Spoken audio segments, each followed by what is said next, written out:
दोस्तों, जैसा कि पिछली कहानी में आप लोगों ने देखा कि प्रिया करण से कहती है कि उसको अलग होना है। तो आइए देखते हैं कि आगे क्या होता है। माँ, ज़रा इधर आइए, मुझे आपसे कुछ बात करनी है। क्या हुआ करण बेटा? रुक जरा, मैं आती हूँ अभी। माँ, मैं आपको कैसे बताऊँ, पर प्रिया कह रही है कि उसको यहाँ सबके साथ नहीं रहना है। अरे क्या हुआ छोटी बहू रानी, किसी ने कहा क्या तुम्हें कुछ? माँ जी, वो इतना बड़ा परिवार है और सारा दिन मुझे ही काम करना पड़ता है, इसलिए मैं सोच रही थी कि करण और मैं कहीं दूसरे घर में रह लेते हैं। हाँ प्रिया, तुम सही कह रही हो। मैं भी क्या करूँ, इस शालू का शुरू से ही कामचोर है। जब मधु थी तब पूरा दिन मधु से काम करवाती थी, अब तुम आ गई हो तो तुमसे करवाती है। क्या हुआ माँ जी, मुझे बुला रही थी क्या?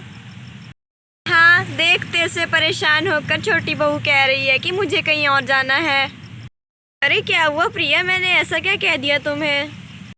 तुमने थोड़ा ना कुछ कहा है उसे, सारा काम तुम उसी से तो करवाती हो, खुद महारानी बनकर बैठी रहती हो। अच्छा माँ जी, मुझे माफ़ कर दीजिए, अब मैं प्रिया के साथ काम करवाऊंगी और ज़्यादा काम उसके ऊपर नहीं छोड़ूंगी।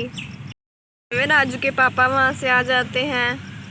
और राजू की मम्मी, तुम लोग इतनी देर से यहाँ खड़े होकर क्या बातें कर रहे हो? देखिए ना राजू के पापा, छोटी बहू पूरा दिन काम कर करके परेशान हो गई है और अब कह रही है कि मुझे दूसरे घर में रहना है आप लोगों से अलग।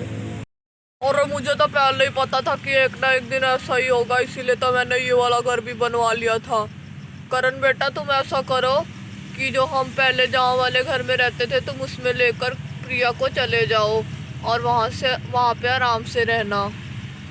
पापा, आपको बुरा नहीं लग रहा मैं आपसे दूर जा रहा हूँ? और नहीं बेटा, बुरा कैसा लगना। मैं और मम्मी थोड़े दिन यहाँ राजू के पास रह लेंगे, थोड़े दिन तुम्हारे और प्रिया के पास आ जाएंगे रहने।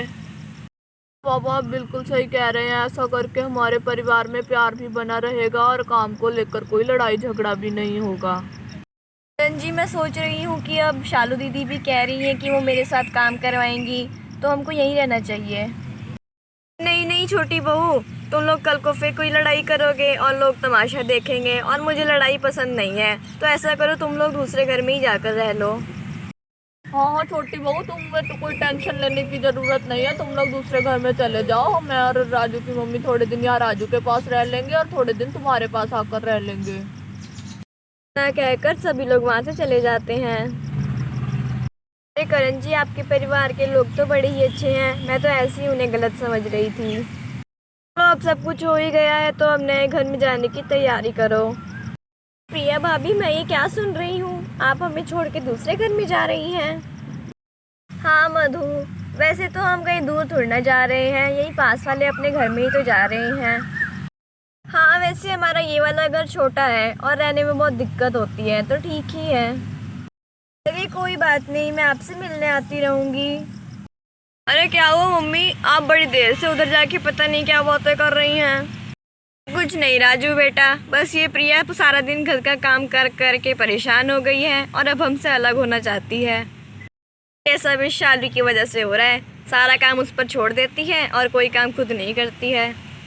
अरे आप लोग तो ऐसे बोल रहे हैं जैसे जब प्रिया नहीं थी तब तो मैं कोई काम ही नहीं करती थी। मम्मी, आपने क्या फैसला लिया है? मैंने और तेरे पापा ने फैसला लिया है कि अब हम उन दोनों को पुराने घर में भेजेंगे और कुछ दिन हम उनके पास रहेंगे और कुछ दिन तुम्हारे पास। हाँ मम्मी, आपने अच्छा फैसला लिया है। अरे मम्मी, कहीं मेरी वजह से तो नहीं प्रिया नाराज़ हो गई है? नहीं नहीं सुरभि बेटा, वो तुमसे नाराज़ नहीं है, तुम टेंशन मत लो। अरे प्रिया, जब तक मैं यहाँ पर हूँ तब तक तो यहाँ हमारे साथ रह लो, जब मैं चली जाऊँगी तब तुम भी चली जाना। हाँ हाँ सुरभि दीदी, क्यों नहीं। हाँ वैसे अगर तुम दूसरे घर में चली जाओगी तो मुझे दो दो घर घूमने का मौका मिला जाएगा।